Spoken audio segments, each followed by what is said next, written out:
एक दिन अर्जुन सड़क पर चलते हुए एक बड़े एडवर्टाइजमेंट होर्डिंग को देखता है जिस पर लिखा होता है कि क्या आपका पैसा भी बैंक में सो रहा है तो उसे नींद से जगाइए और थोड़ा जागरूक बनाइए। उसे देखकर वो सोच में पड़ गया कि ये कैसा अजीब सा एडवर्टाइजमेंट है। उस टाइम अर्जुन को एडवर्टाइजमेंट समझ नहीं आया और वो अपनी धुन में आगे बढ़ गया। अगले दिन वो जब उसी जगह से ऑफिस के बाद अपने कलीग रोहन के साथ गुजरा तो उसने रोहन से उस एडवर्टाइजमेंट को देखने को कहा। देख भाई, कैसा अजीब सा एडवर्टाइजमेंट है, इसका कोई मतलब भी है? अर्जुन की बात सुनकर रोहित को हंसी आ गई और उसने अर्जुन से कहा, लगता है तुझे ये एडवर्टाइजमेंट समझ नहीं आया। इसका मतलब है कि अगर आपका सारा पैसा बैंक के अंदर पड़ा हुआ है तो वो रियलिटी में सो रहा है क्योंकि उसकी कोई ग्रोथ नहीं हो रही है। फिर अर्जुन ने कहा, लेकिन भाई बैंक 4% का इंटरेस्ट तो दे रहा है ना उस पैसे पर।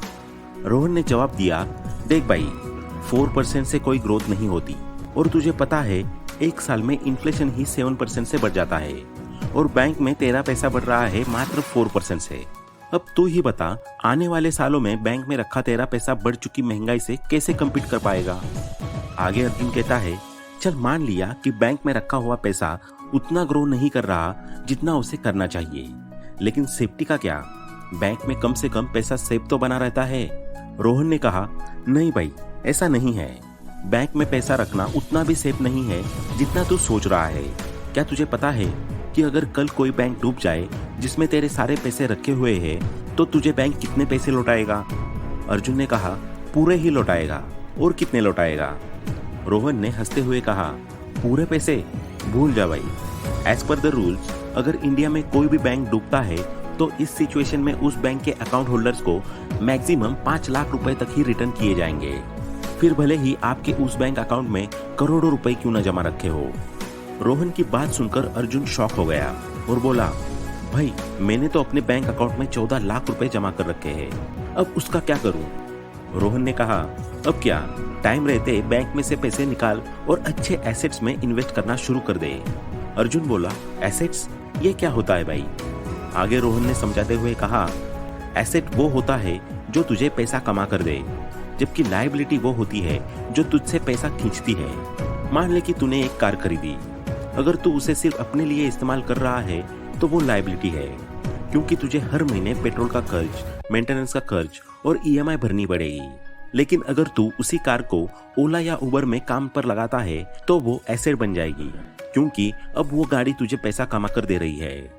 मतलब अगर कोई चीज तेरी जेब से पैसा निकाल रही है तो वो लायबिलिटी है और अगर कोई चीज तेरे जेब में पैसा डाल रही है तो वो एसेट है। और यही कारण है कि अमीर लोग एसेट्स में निवेश करते हैं और गरीब लोग लायबिलिटीज खरीदते हैं। अमीर लोग ऐसी चीजों में पैसा लगाते हैं जो उन्हें और ज्यादा पैसा कमा कर दे, जबकि गरीब लोग महंगी चीजें खरीदते हैं जिनसे उनका पैसा सिर्फ खर्च होता है।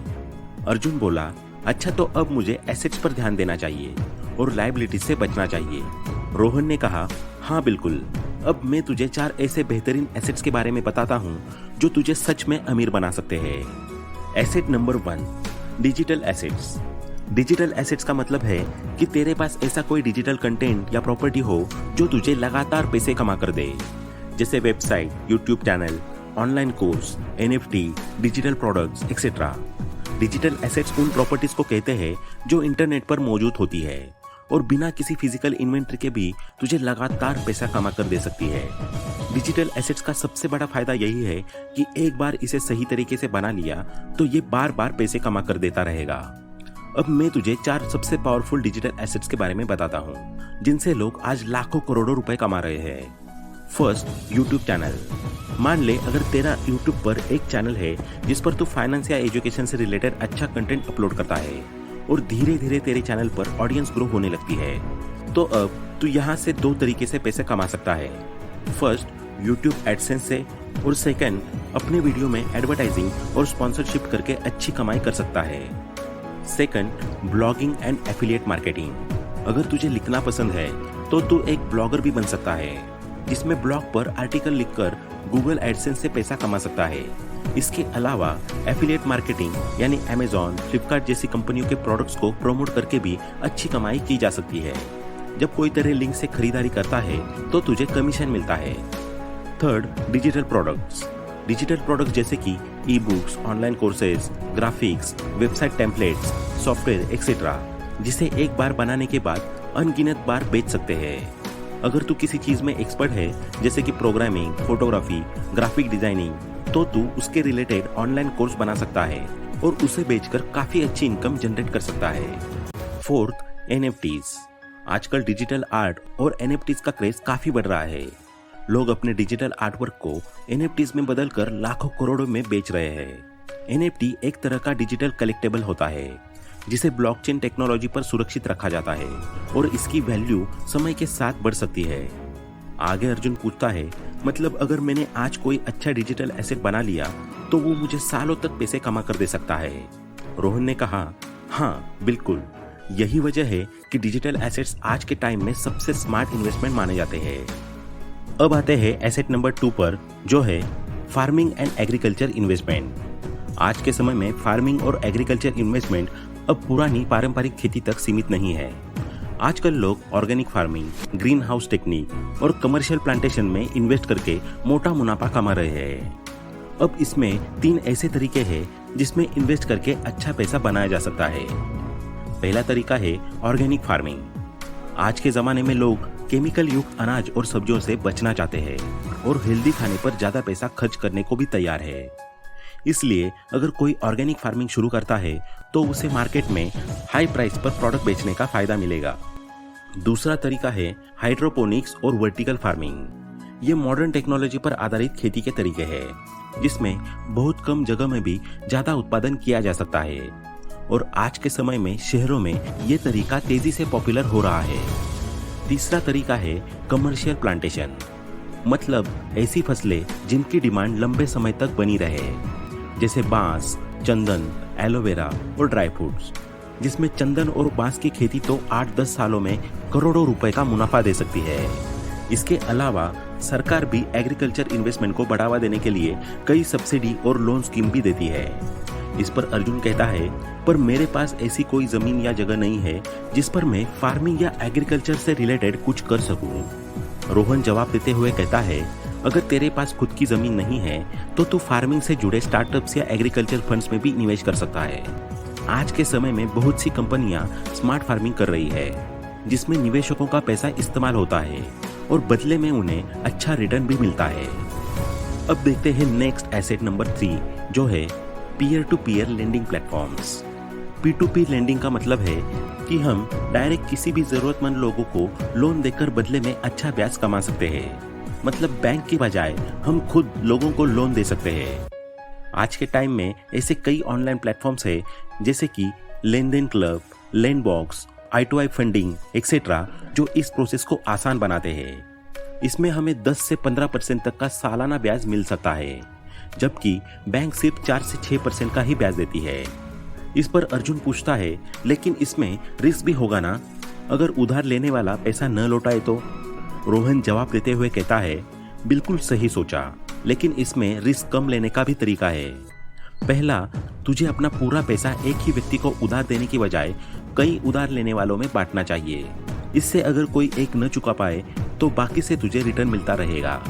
और दूसरा ये कि सारे P2P प्लेटफॉर्म्स उधार लेने वालों की क्रेडिट हिस्ट्री चेक करके ही लोन अप्रूव करते हैं, जिससे डिफॉल्ट का रिस्क काफी कम हो जाता है।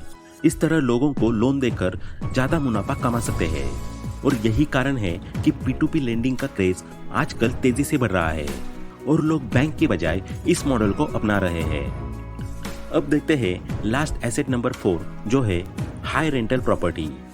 अर्जुन कहता है, अच्छा ये तो पता है कि प्रॉपर्टी खरीदकर उसे रेंट पर चढ़ा देते हैं। आगे रोहन ने कहा, हाँ भाई, पर अब प्रॉपर्टी सिर्फ मकान खरीदकर किराए पर देने तक सीमित नहीं है।